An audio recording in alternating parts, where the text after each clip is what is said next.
अपना नाम हमें बताइए।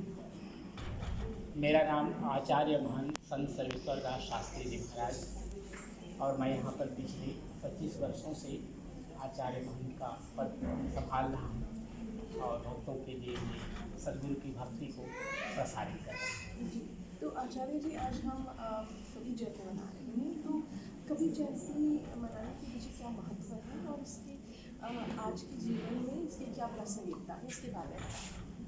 सद्गुरु कबीर साहब आज के 627 वर्ष पूर्व उनका भारत में उत्तर प्रदेश वाराणसी जिसे हम काशी कहते हैं वहाँ पर लहर तालाब नाम का स्थान है, वहाँ पर उनका अवतरण हुआ एक बृहद कमल के पुष्प पर।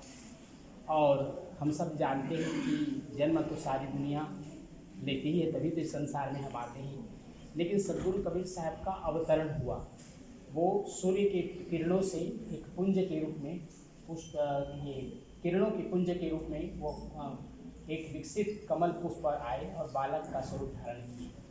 और हम सब कबीर पंथियों के लिए कबीर साहब एक ऐसे महापुरुष जिस प्रकार से अन्य संप्रदाय के लोग अपने भगवान को मानते हैं, कबीर पंथ के लिए कबीर साहब हमारे लिए सब कुछ है। वो हमें धर्म अर्थ काम मोक्ष सभी की पूर्ति करते हैं। और कबीर साहब की वाणियाँ, जैसे भी आपने कहा उनकी प्रासंगिकता, सद्गुरु कबीर साहब के वाणियों की जो सबसे बड़ी प्रासंगिकता है वह है आज भी इतने वर्ष हो गए। एक समय था कि हम सब लोग इतने शिक्षित नहीं थे, खास करके विश्वविद्यालय आदि के द्वारा हम लोग इतना स्नातकोत्तर की हमारे पास उपाधियाँ नहीं थी।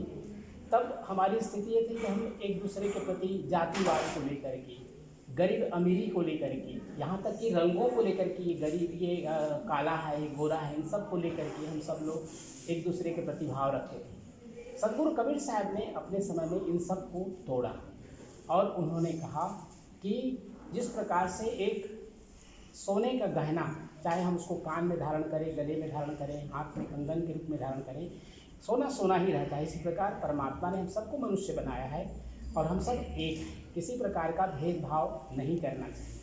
और सबसे बड़ी बात उन्होंने कही कि हम सब लोग बड़े बड़े ग्रंथों को पढ़ते हैं, लेकिन अगर हृदय में हमारा प्रेम नहीं है तो हमारा सभी पढ़ाई व्यर्थ है। इसलिए ढाई आखर प्रेम का उन्होंने कहा। और गुरु को उन्होंने कहा भगवान, और गुरु में उन्होंने माता पिता को भी संग्रहित किया। माता पिता हमारे जो भी परिवारजन हैं और निश्चय ही जो हमारे सद्गुरु हैं, जो हमें मोक्ष के मार्ग की ओर प्रशस्त करते हैं, वो हमारे लिए सर्वोपरि हैं। तो एक भगवान है जो मंदिर में रहता है। सद्गुरु कबीर साहब ने इस मिथक को तोड़ा। क्यों तोड़ा?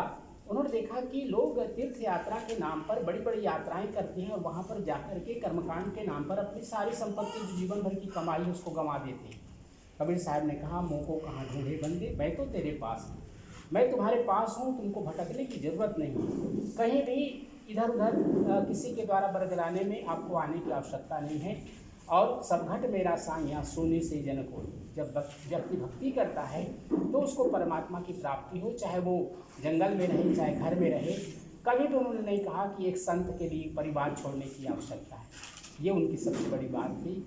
और एक महान साधना पद्धति उन्होंने दिया जिसको हम शब्द सूरत योग कहते हैं, जिसके माध्यम से सद्गुरु कबीर साहब ने मोक्ष की प्राप्ति किस प्रकार हम प्राप्त कर सकते हैं। क्योंकि मानव जीवन की सर्वोपरि सार्थकता यही है कि हम अपने जीवन को मोक्ष की ओर ले जाएं। क्योंकि और सारी जो हमने पिछले 84 लाख योनियाँ हमने पार की हैं वो सब हमारे इंद्रियों के सुख के लिए थे, लेकिन यह जीवन मानव जीवन विशेष करके मोक्ष की प्राप्ति के लिए है।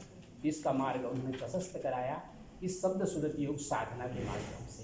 तो सद्गुरु कबीर साहब का यहाँ 627वां 627 अपीयरेंस डे हमारे सभी मॉरिशस के भाई बहनों के लिए मंगलकारी हो, हम सब के लिए शुभकामना करते हैं। साहेब बंदगी। बहुत धन्यवाद।